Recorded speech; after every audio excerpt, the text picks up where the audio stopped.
구약성경 827면입니다. 시편 35편입니다.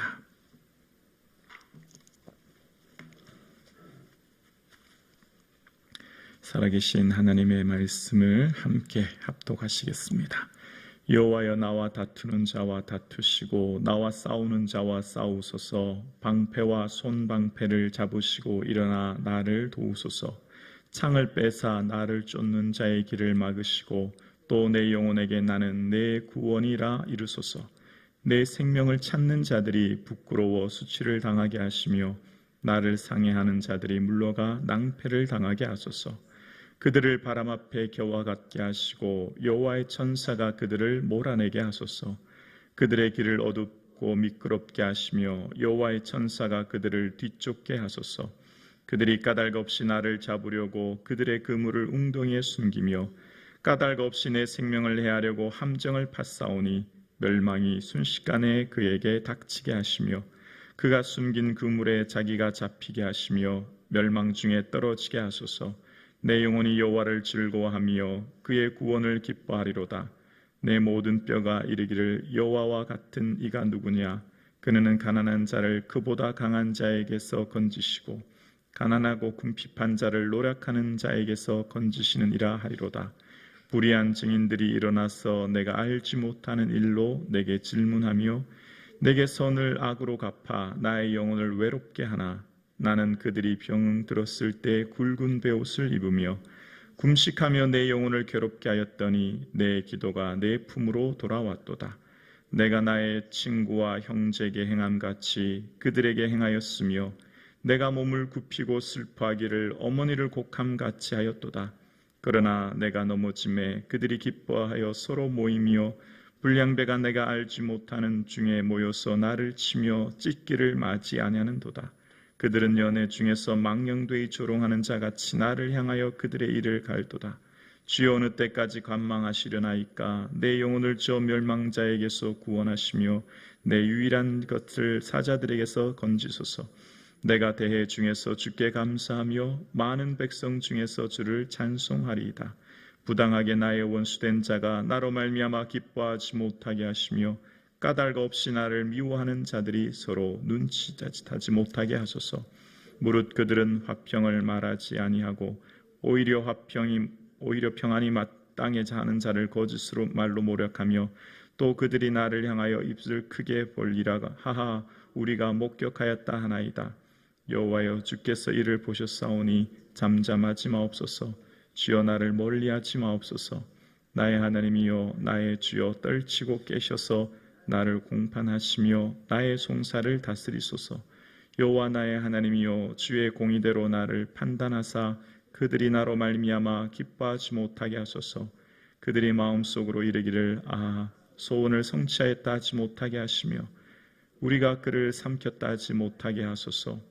나의 재난을 기뻐하는 자들이 함께 부끄러워 낭패를 당하게 하시며 나를 향하여 스스로 뽐내는 자들이 수치와 욕을 당하게 하소서. 나의 의를 즐거워하는 자들이 기꺼이 노래를 부르고 즐거워하게 하시며 그의 종의 평안함을 기뻐하시는 여호와는 위대하시다는 말을 그들이 항상 말하게 하소서. 나의 혀가 주의 의를 말하며 종일토록 주를 찬송하리이다. 아멘. 할렐루야. 아멘. 좋으신 하나님께서 우리를 사랑하셔서 또 이 하루 또 한 주간을 선물로 주셨습니다. 주님의 기쁨 되는 한 주간 되기를 주님의 이름으로 축복합니다. 아멘. 오늘 본문을 묵상하면 우리의 의도를 아시는 하나님께서 우리의 모든 마음, 그러니까 때로는 우리가 속상하고 때로는 우리가 마음이 아프고 때로는 우리가 억울할 일이 있지만 그러나 주님 기억하시면 족합니다. 주님 내 마음 아시니 하나님 내 모든 삶을 살피시는 주님 계셔서 저는 이겨낼 수 있습니다. 그런 의미가 담겨져 있음을 알게 되어요. 그러니까 인생을 살다 보면 의도치 않게 일어나는 여러 가지 많은 문제들 앞에서 하나님 앞에 내 마음을 솔직하게 그냥 아뢰는 겁니다. 1절에 보면 여호와여, 나와 다투는 자와 다투시고 나와 싸우는 자와 싸우소서. 그러니까 하나님 내 편 대주세요 뭐 이런 의미가 있는데 왜 이렇게 하나님 앞에 이야기하냐면 내가 너무 지금 의도치 않게 나는 이유 없이 어려움을 당하고 있는 상황을 말하고 있는데요. 왜 그러냐면 3절에 창을 빼사 나를 쫓는 자, 또 4절에 내 생명을 찾는 자, 나를 해하려 하는 자, 그러니까 나를 쫓고 찾고 생명을 해하는 자들이 있는데, 근데 그 사람들이 내가 어떤 일을 해서가 아니라 7절에 보면 이런 내용이 나와요. 그들이 까닭 없이 나를 잡으려고 그들의 그물을 웅덩이에 숨기며 까닭 없이 내 생명을 해하려고 함정을 파싸우니라고 얘기합니다. 그러니까 지금 내가 쫓기고 있어요. 도망다니고 있는 거예요. 그런데 나를 찾고 내 생명을 해하려 하는 자들은 내가 무슨 잘못을 해서, 내가 그에게 무슨 악한 일을 해서가 아니에요. 까닭 없이 나를 괴롭히는 거예요. 그러니까 얼마나 마음이 슬프고 힘들어요. 때로는 억울한 마음도 들 거예요. 다윗의 생애를 이렇게 쭉 살펴보면 사울 왕이 그 둘째 딸 미가를 다윗에게 주잖아요.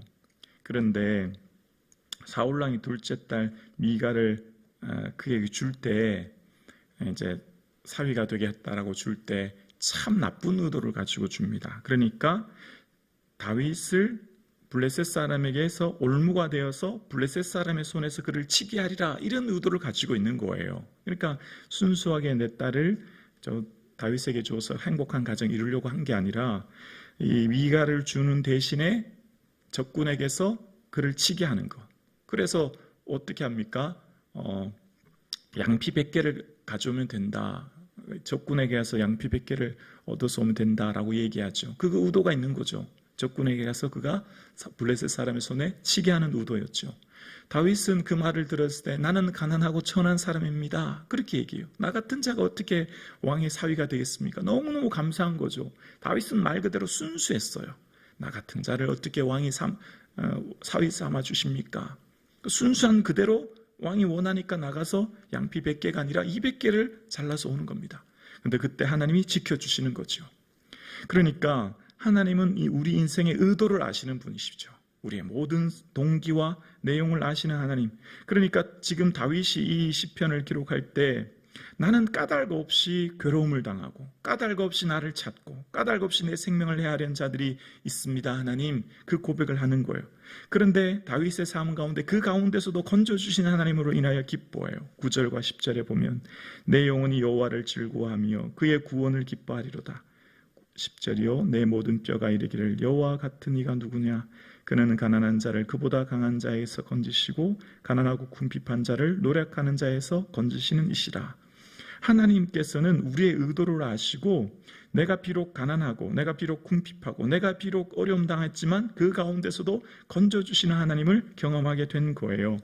그러면서 다윗의 삶 가운데 이 고백을 하는데요, 12절과 우리 13절 함께 고백하실까요? 12, 13절이요, 시작.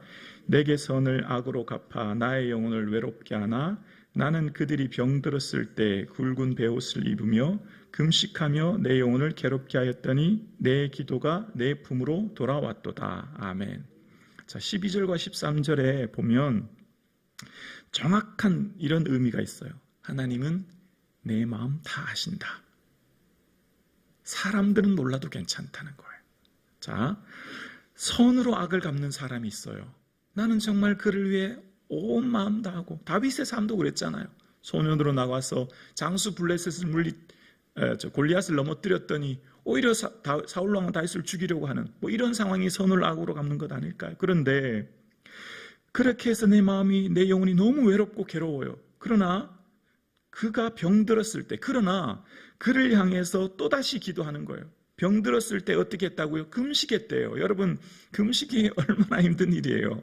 나 자신의 문제가 있어서 금식해도 정말 힘든데 내가 그가 병들었더라는 것을 알고 어떻게 해요? 금식했다는 거예요. 그를 향해 진심으로 온 마음 다해 기도해주고 중보하고 하나님 앞에 나아갔다는 겁니다. 그랬더니 어떻게 했다고요? 3절, 13절 후반절에 내 기도가 내 품으로 돌아왔도다. 아멘. 하나님 내 마음 다 아신다는 거죠. 내 의도 다 아신다는 거죠. 손을 악으로 갚고 나의 삶을 힘들게 하는 사람, 그러나 내가 그를 사랑하고 그러나 내가 그를 품고 그가 어려운 처지에 있을 때 힘들고 어려운 고통 가운데 병들었을 때 내가 정말 온 마음 다해 그를 사랑하여 금식했더니 내 기도가 내 품으로 다시 돌아오는 은혜가 있게 했다. 이 말씀을 하고 있는 것입니다. 말씀을 보면 믿음의 사람들은 타인을 향한 최고의 사랑이 기도라는 것을 알게 되어요. 사도 바울의 삶 가운데 로마서 1장에도 보면 하나님이 나의 증인이 되시거니와 항상 내 기도에 쉬지 않고 너희를 말하며 라고 얘기해요. 그러니까 사도 바울은 그 세워진 초대교회 성도들 향해 쉬지 않고 말하며 기도했다는 거예요. 하나님 내 증인이시라는 거예요. 그게 뭘 말하죠? 사랑했다는 거죠. 그러니까 사랑의 최고의 선물이 기도인 걸 알았기 때문이에요. 단순히 어떤 물건이나 단순히 어떤 선물들을 뛰어넘는 하나님의 도우심을 구하는 것, 이것이 최고의 선물인 걸 알았기 때문에 아버지 앞에 무릎을 꿇고 비노니 그의 영광의 풍성함을 따라 그의 성령으로 말미암아 너희 속사람을 능력으로 강건하게 하시고 너희 예수 그리스도께서 너희 마음에 계시게 하시옵고 바울은 무릎 꿇고 늘 초대교회를 향해 그들을 향해 속사람을 강건하게 하시며 그들의 마음속에 예수 그리스도가 계시기를 기도했습니다. 왜? 그러니까 이것이 최고의 사랑의 선물인 것을 알았기 때문이에요.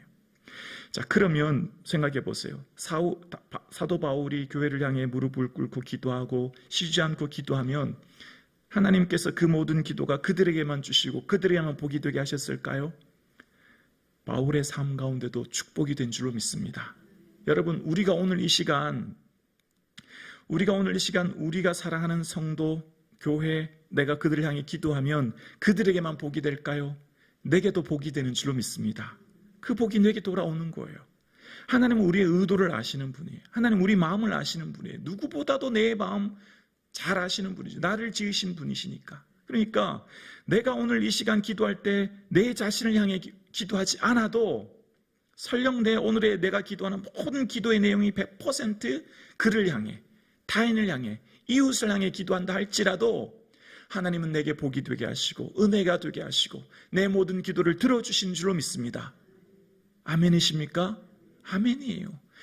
하나님 내게 이런 어려움이 있어요. 하나님 지금 내가 이런 문제 있어요. 나를 도와주세요라고 구체적으로 기도하지 않고 하나님 지금 그가 어려움 가운데 있고요. 그가 이렇게 마음이 아파요. 어떡하죠? 그를 좀 도와주세요라고 기도하면 그래 내가 네 마음 다 안다. 오히려 더 어여삐 보시고 오히려 더 큰 은혜 주실 줄로 믿습니다. 예수님께서 제자들을 파송하실 때에 너희들이 어떤 성이나 마을로 들어갈 때에 합당한 자를 찾아서 그들에게 머물라. 그리고 그 집에 들어갈 때에 평안하기를 빌라.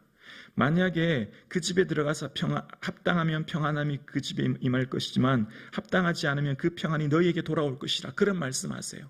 제자들이 나가서 어느 집에 머물 때 얼마나 참 감사해요. 그들의 숙식을 해결해 주는 그 집이 얼마나 감사합니까? 근데 예수님께서 그 집을 향해 뭘 하라고요? 평안하기를 기도하라는 거예요. 기도가 최고의 복이니까요. 물질로 응대받고 접대받고 섬김을 받지만 주님께서 그들을 향해 뭐 하라고요? 평안하기를 빌라는 거죠. 기도하라는 거죠.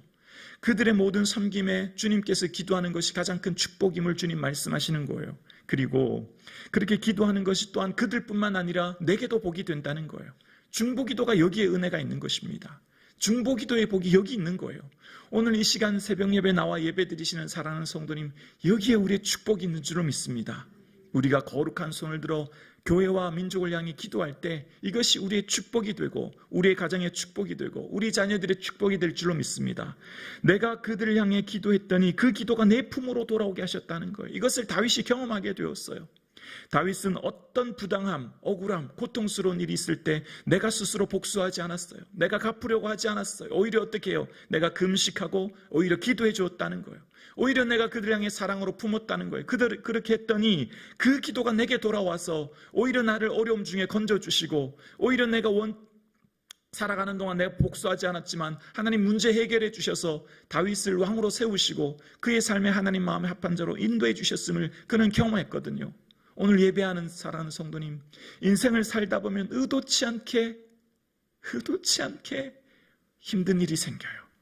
내가 정말 그를 향해 최선을 다해 사랑했는데 저 사람은 나한테 왜 저러지? 라고 하는 아픈 일이 생겨요. 그러나 그때 사랑하는 자들아, 너희가 친히 원수를 갚지 말고 하나님의 진노하심에 맡기라. 악에게 지지 말고 손으로 악을 이기라 라고 하는 로마서 12장 말씀처럼 하나님 내 마음 아시죠? 하나님 내 마음 아시죠? 도와주세요 라고 기도하면, 오히려 그를 품고 기도하면 하나님의 은혜가 오히려 그에게 갈 뿐만, 그와 내 관계가 해결될 뿐만 아니라 더 큰 은혜 주실 줄로 믿습니다.